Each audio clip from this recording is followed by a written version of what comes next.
창세기 32장은 32절까지 있습니다. 재밌죠? 홀수 짝수 제가 먼저 한 절 읽고 여러분들이 한 절 읽고 교독하실 거고요. 그리고 32절 마지막 절은 다 같이 한 목소리로 봉독하도록 하겠습니다. 야곱이 그 길을 진행하더니 하나님의 사자들이 그를 만난지라.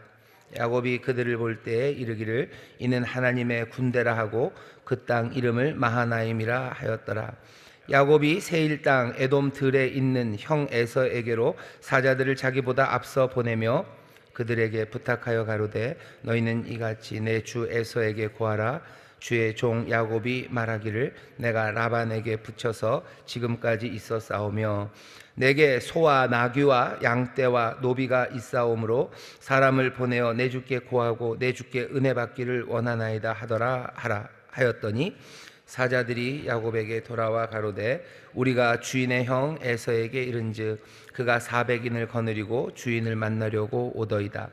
야곱이 심히 두렵고 답답하여 자기와 함께한 종자와 양과 소와 약대를 두 떼로 나누고 가로되 에서가 와서 한 떼를 치면 남은 한 떼는 피하리라 하고 야곱이 또 가로되 나의 조부 아브라함의 하나님 나의 아버지 이삭의 하나님 여호와여 주께서 전에 내게 명하시기를 네 고향 네 족속에게로 돌아가라 내가 네게 은혜를 베풀리라 하셨나이다.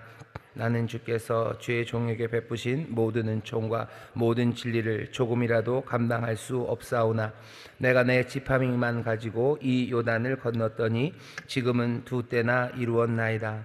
내가 주께 간구하오니 내 형의 손에서 에서의 손에서 나를 건져내시옵소서. 내가 그를 두려워하오면 그가 와서 나와 내 처자들을 칠까 겁냄이니이다. 말씀하시기를 내가 정녕 내게 은혜를 베풀어 내 씨로 바다에 셀 수 없는 모래와 같이 많게 하리라 하셨나이다. 야곱이 거기서 경야하고 그 소유 중에서 형 에서를 위하여 예물을 택하니 암염소가 200이요 수염소가 20이요 암양이 200이요 수양이 20이요 전나는 약대 30과 그 새끼요 암소가 40이요 황소가 10이요 암나귀가 20이요 그 새끼 나귀가 10이라. 그것을 각각 때로 나누어 종들의 손에 맡기고 그 종들에게 이르되 나보다 앞서 건너가서 각 때로 산 거가 뜨게 하라 하고 그가 또 앞선 자에게 부탁하여 가로되 내 형 에서가 너를 만나 묻기를 네가 네 사람이며 어디로 가느냐 네 앞에 것은 네 것이냐 하거든 대답하기를 주의 종 야곱의 것이요 자기 주 에서에게로 보내는 예물이오며 야곱도 우리 뒤에 있나이다 하라 하고 그 둘째와 셋째와 각 때를 따라 가는 자에게 부탁하여 가로되 너희도 에서를 만나거든 곧 이같이 그에게 고하고 또 너희는 말하기를 주의 종 야곱이 우리 뒤에 있다 하라 하니 이는 야곱의 생각에 내가 내 앞에 보내는 예물로 형의 감정을 푼 후에 대면하면 형이 혹시 나를 받으리라 함이었더라. 그 예물은 그의 앞서 행하고 그는 무리 가운데서 경야하다가 밤에 일어나 두 아내와 두 여종과 11 아들을 인도하여 야복 나루를 건널세 그들을 인도하여 시내를 건네며 그 소유도 건네고 야곱은 홀로 남았더니 어떤 사람이 날이 새도록 야곱과 씨름하다가 그 사람이 자기가 야곱을 이기지 못함을 보고 야곱의 환도뼈를 치매 야곱의 환도뼈가 그 사람과 씨름할 때에 위골되었더라. 그 사람이 가로되 날이 새려하니 나로 가게 하라. 야곱이 가로되 당신이 내게 축복하지 아니하면 가게 하지 아니하겠나이다. 그 사람이 그에게 이르되 내 이름이 무엇이냐? 그가 가로되 야곱이니이다. 그 사람이 가로되 내 이름을 다시는 야곱이라 부를 것이 아니요 이스라엘이라 부를 것이니 이는 네가 하나님과 사람으로 더불어 겨루어 이기었음이니라. 야곱이 청하여 가로되 당신의 이름을 고하소서. 그 사람이 가로되 어찌 내 이름을 묻느냐 하고 거기서 야곱에게 축복한지라. 그러므로 야곱이 그곳 이름을 브니엘이라 하였으니 그가 이르기를 내가 하나님과 대면하여 보았으나 내 생명이 보존되었다 함이더라. 그가 브니엘을 지날 때에 해가 돋았고 그 환도뼈로 인하여 절었더라. 함께 읽겠습니다. 그 사람이 야곱의 환도뼈 큰 힘줄을 친 고로 이스라엘 사람들이 지금까지 환도뼈 큰 힘줄을 먹지 아니하더라. 아멘. 아멘. 창세기 32장 말씀을 읽었습니다. 그 유명한 야복 강가에서의 씨름입니다. 브니엘 하나님의 얼굴을 배웠다고 야곱이 고백했던 바로 그 새벽입니다. 여기 31절에 보면 그렇게 되어 있죠. 그가 푸니엘을 지날 때 해가 돋았고 그 환도뼈로 인하여 절었더라. 해 뜨기 전 시간입니다. 밤새도록 하나님과 씨름했던 사람. 하지만 이제 해가 뜨면 야곱은 그 밝은 아침에 걸어가기 시작합니다. 물론 다리는 절지만 하나님의 얼굴을 배운 사람 야곱입니다.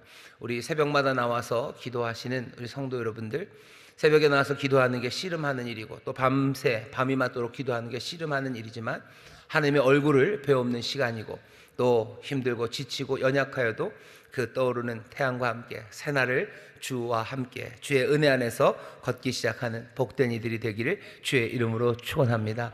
광야 40일 75차가 시작되는 이날 우리가 주의 얼굴을 배웠고 걷기 시작할 겁니다.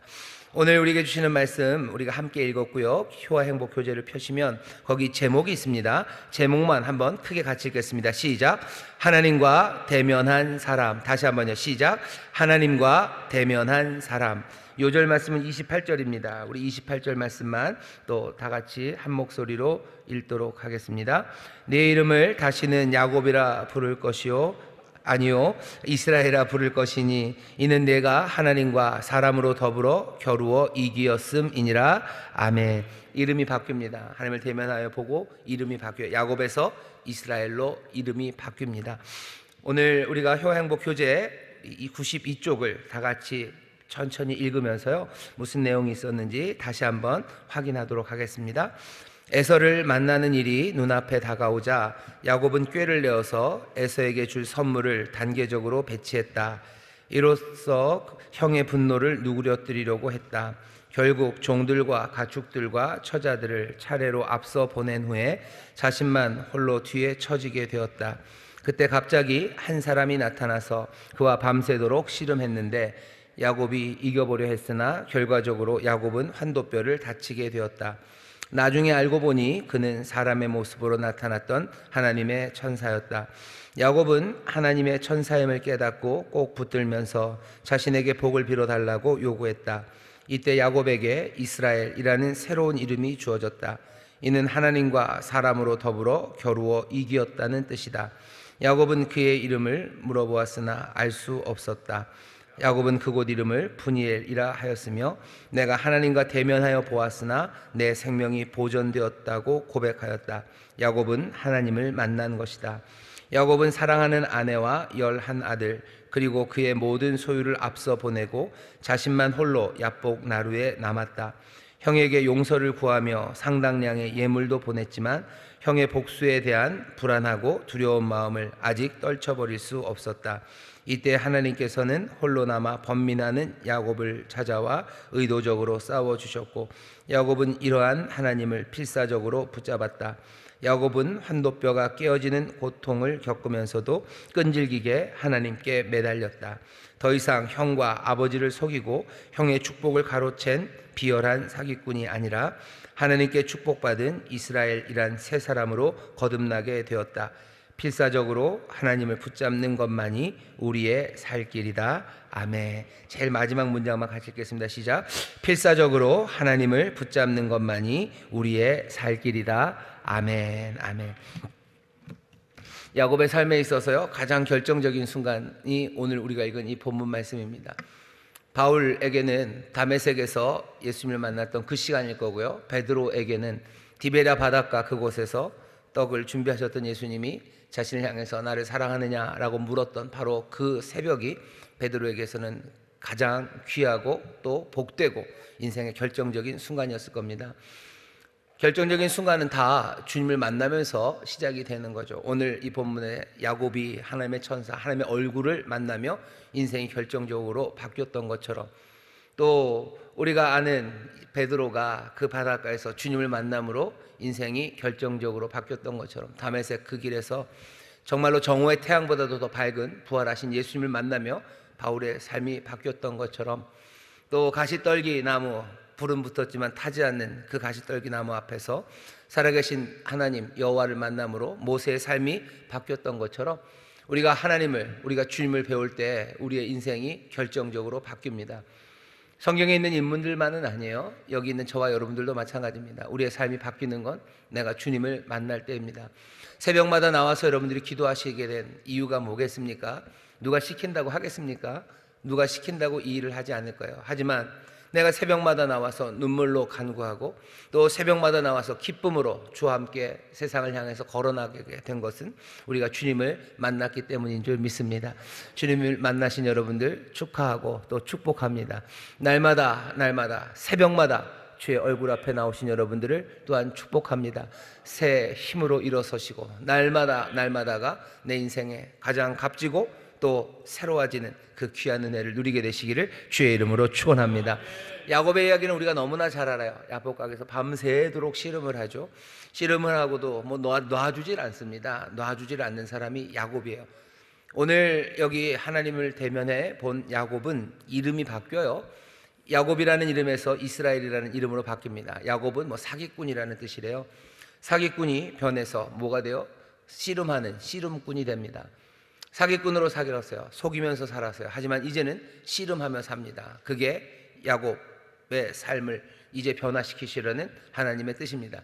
재밌는 건 여기 있는 이 이름, 오늘은 이 이름 얘기를 할 겁니다. 왜냐하면 시간이 많지 않고요. 또 우리가 이 말씀을 잘 아는 말씀이기 때문에 그렇습니다. 이 이름 이스라엘은 여기 있는 이 사람 야곱에게만 준 이름이 아닙니다. 대대로 계속해서 이 이름이 이어져 내려와요. 야곱의 자손들이죠. 야곱의 자손들 점점점 하나님이 약속한 것처럼 번창하게 하시는데, 하늘의 별처럼 바다의 모래처럼 번성하게 하시는데, 그 이후로 그 사람들은요 이스라엘이라고 불려요. 아브라함이라고 불리지 않아요. 이삭이라고 불리지 않아요. 뭐라고? 이 바뀌어진 이름 이스라엘이라는 이름으로 불려집니다. 좀 이상하죠. 왜냐하면 야곱이 그렇게 아브라함처럼 아니면 다윗처럼 모세처럼 그렇게 위대하고 영웅적인 삶을 산 것 같지는 않아요. 뭔가 환난도 많고 속이는 일도 많고 뭐가 좀 이상하게 살았던, 뭐라 그래야 되나요? 그냥 좀 그렇습니다. 실패가 많았고 결점이 많은 사람이에요. 근데 이 사람의 이름이 대대로 그로부터 수천 년간을, 그렇죠? 수천 년간을 이스라엘이라는 이름으로 불리고요. 그 야곱의 자손들은 이스라엘이라는 이름, 그 이름을 정말로 자기들에게 준 특권이라고 생각하며 붙잡습니다. 심지어는 이제 유대인도 아닌 우리들도 그렇게 얘기를 해요. 영적인 이스라엘이라고 우리가 스스로를 부르기도 하고요. 우리도 그 이스라엘이 되기를 소망합니다. 아브라함의 자손들의 이름은 이제 이스라엘이라는 이름으로 불려요. 그러니 이 이름이 도대체 무슨 의미인지, 그리고 이 이름이 왜 그렇게 소중한지 좀 설명이 필요합니다. 이스라엘이라는 이름 뜻 자체가 좀 그렇죠. 하나님과 사람과 겨루어 씨름하는 사람이요, 겨루어서 이겼다라는 뜻입니다. 이 이름이 뜻하는 바가 뭔지 생각해 본다면 얼마나 이 이름이 지금도 영향을 끼치고 있고요, 그리고 이 이름이 얼마나 중요한지 우리가 알 수 있습니다. 세상에는요 이스라엘처럼 살지 않는 방식들, 이스라엘의 유대교 내지는 구약의 사상과는 다른 종교가 꽤 많고요. 사실은 이스라엘이 믿었던, 그리고 하나님, 그래서 구약의 그 신앙이 세상에 있는 여러 가지 고대의 많은 신앙들 중에 하나가 아니라 아주 특별하게 다른 신앙이었습니다. 영지주의라는 말을 들어보셨을 텐데요. 영지주의라는 말이 굉장히 뭔가 좀 음침한 느낌도 있고 오래된 느낌도 있습니다. 하지만 이 영지주의라는 건요, 오래된 생각이면 분명해요. 하지만 지금도 여전히 매력적입니다. 영지주의가 매력적인 이유는 세상이 긴장과 비극으로 가득 찼기 때문입니다. 이 긴장하고 살아야 되는 세상, 비극으로 가득 찬 세상에서 우리가 사는 이 세상에서 하나님을 믿는다는 것, 하나님이 존재하시고 또 우리가 믿음으로 하나님 신의 계명을 따라야 된다는 것, 그것은 조화되기가 굉장히 어려워요. 왜? 하나님이 말씀하시는 건 거룩하지만 세상은 그렇게 되지 않습니다. 하나님은 소망 가운데 우리가 걷기를 원하시지만 세상은 비극으로 가득 차 있기 때문이에요.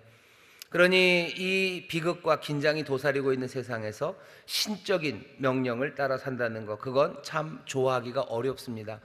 그러니까 영지주의가 매력적인 이유는 뭐냐면요, 종교 내지는 이 신, 이것을 이 땅, 긴장과 비극이 있는 이 땅이 아니라 어디로 올려버려요? 하늘의 완전한 다른 차원으로 올려버리는 거예요.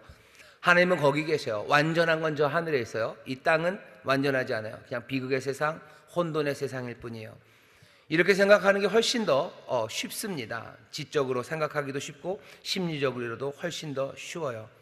그러니 종교는 우리를 세상과 무관하게 만들어요. 영지주의적인 종교는 세상과 무관한 삶을 살게 합니다. 왜냐하면 하나님은 정말로 가장 귀한 건 이 땅에 있지 않고 하늘에 있죠. 이 세상은 하나님이 계신 곳이 아니에요. 그러니 세상에 무관심할 수 있게 만듭니다. 아니면 세상과 화해할 수 있게 만들어요. 어떤 식으로? 이 땅에서의 비극과 이 땅에서의 혼돈은 결국은 하나님께서 저 하늘에서 우리를 보상하기 위해서 이 땅에 있는 것들을 만들어 놓은 거다라고 생각하면 이 땅의 여러 가지 비극과 슬픔들, 긴장들 괜찮아요. 그냥 겪고 가면 나중에 저기서 보상이 되기 때문이에요. 그러니 이 땅의 혼돈과 하늘의 거룩함은 어떻게 아주 잘 화해가 됩니다. 시간이 지나면 거기서 보상받을 거죠. 이게 영지주의적인 생각입니다.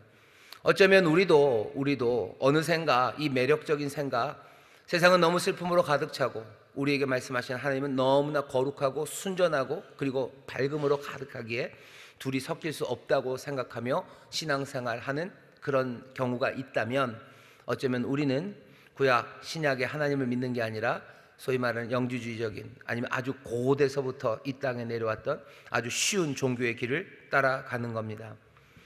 구약 성경은 그렇게 가르치지 않아요. 이스라엘이라는 이름은 그렇지 않다는 걸 우리에게 알려줍니다. 구약 성경이 우리에게 말하는 바 그리고 유대교 또 하나님이 우리에게 가르치신 바는요, 이 땅에 고통과 악이 많지요. 그리고 불완전함이 있습니다. 하지만 그것이 피할 수 없는 인간의 운명이라고 믿지 않아요. 세상에 고통이 있고 악이 있지만 그것이 이 땅의 운명이다, 우리의 운명이다 라고 받아들이지 않습니다. 이 땅에서 하나님의 공의가 그리고 하나님이 주시는 자유가 또 하나님이 주시는 인간의 존엄이 평등이 그리고 하나님의 그 사랑이 이 땅에서 천국이 아니라 여기에서 이루어질 수 있다고 믿는 것이 구약이고 그리고 그것이 우리가 믿는 바입니다. 하나님의 나라에서 이루어질 거라고, 그 천국이라고, 이곳이 아닌 저 멀리 어디, 이쪽이 아니라 저쪽 피안의 세상에서 거룩함과 완전함이 이루어질 거라고 우리는 생각하지 않아요. 하나님의 나라는 우리에게 옵니다. 그게 여전히 구약이 신약이 하나님의 말씀이 우리에게 알려주시고 가르치시는 바예요. 하나님의 나라가 우리 가운데 올 거예요. 하늘의 뜻, 아버지의 뜻이 하늘에서 이루어진 것처럼 어디요? 이 땅에서 이루어지기를 우리는 기도하는 사람입니다. 영지주의랑은 전혀 다른 방식이에요. 영지주의가 매력적이고요. 세상의 거의 모든 대부분의 종교들, 명상적인 고요함, 신비한 저 피안의 세상들, 아니면 이 땅이 아니라 죽음 이후의 삶들, 불면의 영혼, 이런 거 말하는 모든 것과 우리는 전혀 다른 방식으로 세상과 하나님을 이해합니다.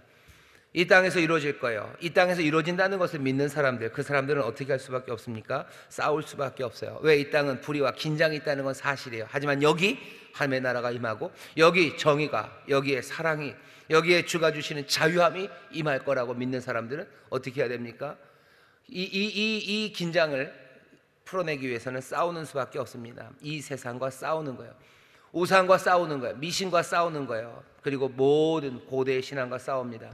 여전히 싸워요. 지금도 싸웁니다. 소위 말하는 소비주의와 싸워, 물질주의와 싸웁니다. 그리고 세속의 모든 생각들과 하나님의 백성들은 싸워 나가는 겁니다. 이스라엘이라는 이름이 그래서 말이 그래요. 하나님과 사람과 더불어 씨름해요. 싸우는 사람이에요. 하나님의 백성들은 싸우는 사람입니다. 뭘 위해서 싸워요?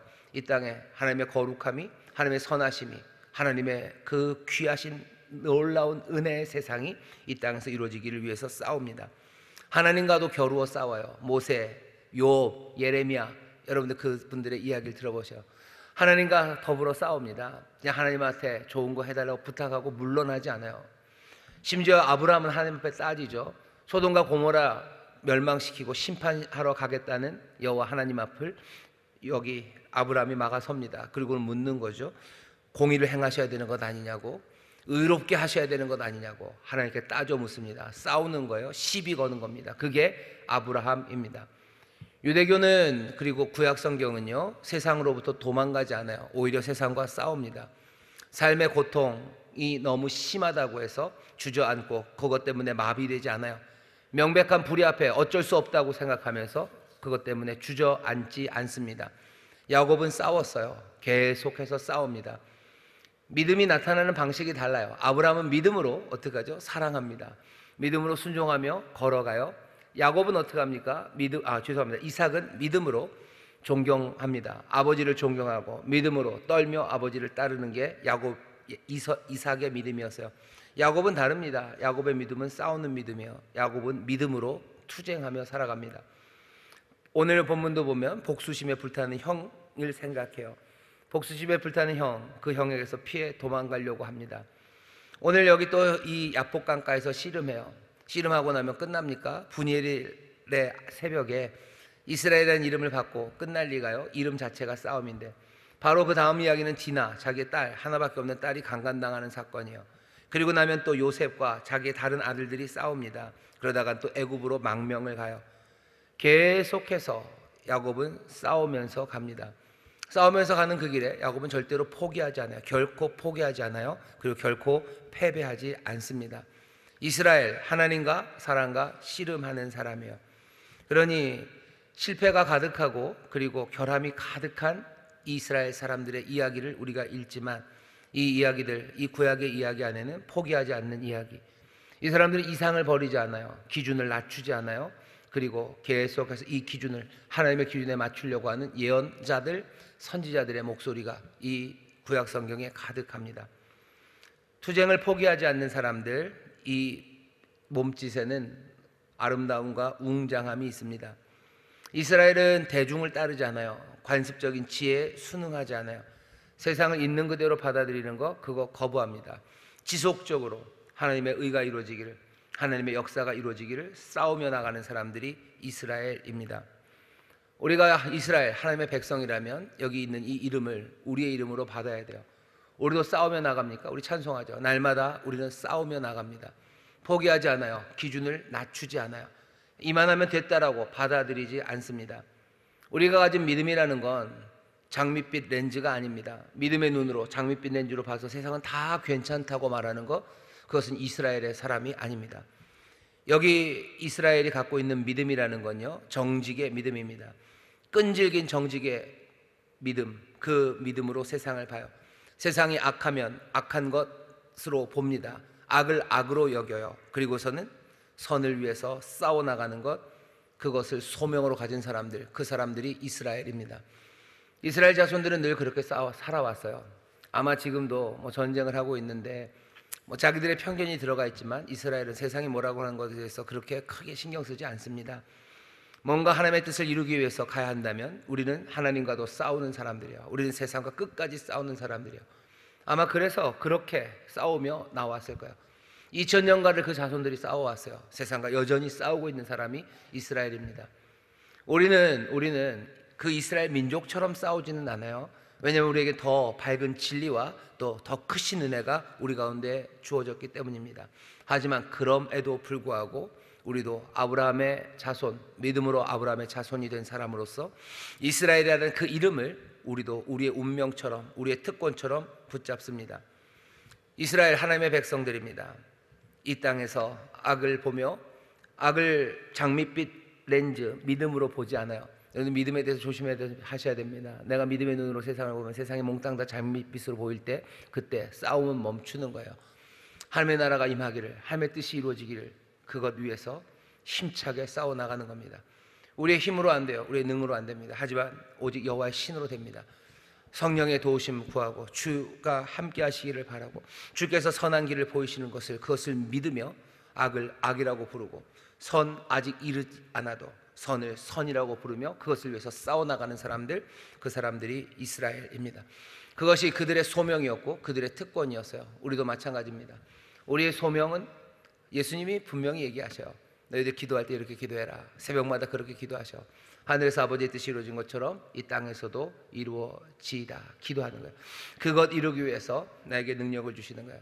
우리에게, 나에게 오늘날 일용할 양식을 주시고 내가 시험에 빠지고 악에 빠지지 않게 하시고 나를 도우셔서 나와 함께 또 나를 통하여 이 땅에 하나님의 나라를 이루시라고 간절히 기도하며 싸워나가는 사람들, 새벽마다 나와서 싸우는 사람들, 새벽마다 나와서 씨름하는 사람들, 또 그 아침에 절뚝거리며 나갈지라도 포기하지 않고 선한 일을 위해서 투쟁하며 싸워나가는 사람들, 평화를 위해서 싸워나가는 사람들, 기쁨을 위해서 싸워나가는 사람들, 생명의 풍성함을 위해서 분투하고 나아가는 사람들, 그 사람들이 하나님의 백성입니다.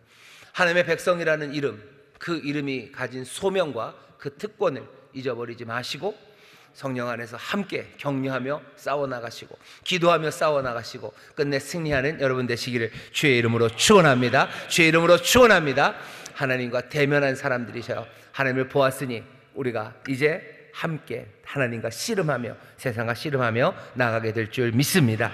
기도 부탁드립니다. 광복절이 있습니다. 여러분들 나라와 민족을 위해서 기도해 주시기를 부탁드립니다.